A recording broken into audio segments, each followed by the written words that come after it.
Hai hai, di video kali ini aku mau bahas seputar materi dari psikologi konsumen dan perilaku ekonomi. Nah, ini dia beberapa pembahasannya yang setelah ini akan aku jelaskan secara singkat.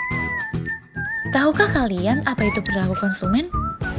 Perilaku konsumen mengacu pada proses yang terlibat saat individu atau kelompok memilih, membeli, menggunakan, hingga membuang produk, layanan, ide, atau pengalaman sebagai pemuas kebutuhan atau keinginan.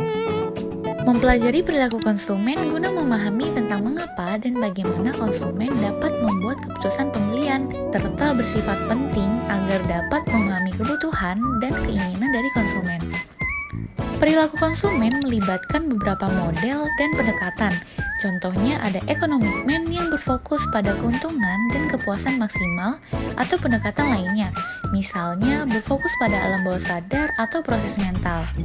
Ketika kita menjadi konsumen, ada faktor-faktor yang mempengaruhi pengambilan keputusan pembelian, yaitu kepribadian, motivasi, persepsi, sikap atau pembelajaran informasi. Tidak hanya faktor dari dalam diri, tetapi juga dari luar atau lingkungan, seperti budaya, sosial masyarakat, kelas masyarakat, antar budaya, dan keluarga. Dalam pengambilan keputusan, konsumen melalui beberapa proses, dimulai dari pengenalan masalah, pencarian informasi, evaluasi alternatif, pemilihan produk, hingga evaluasi pasca pembelian yang merupakan tahap pembelajaran bagi konsumen untuk mempengaruhi keputusan pembelian terhadap produk di waktu lain. Selain itu, ada istilah slow dan fast thinking terkait pengambilan keputusan. Kalau sebelumnya membahas dari sisi konsumen, sekarang dari sisi pemasar.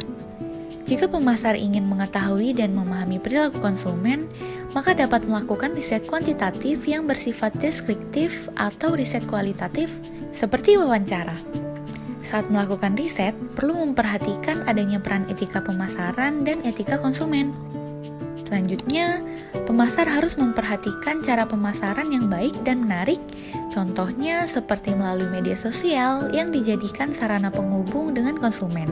Misalnya, dengan memposting video serta foto produk sambil disertakan keunggulannya kepada konsumen atau menggunakan iklan sebagai media promosi agar menarik perhatian dan minat konsumen.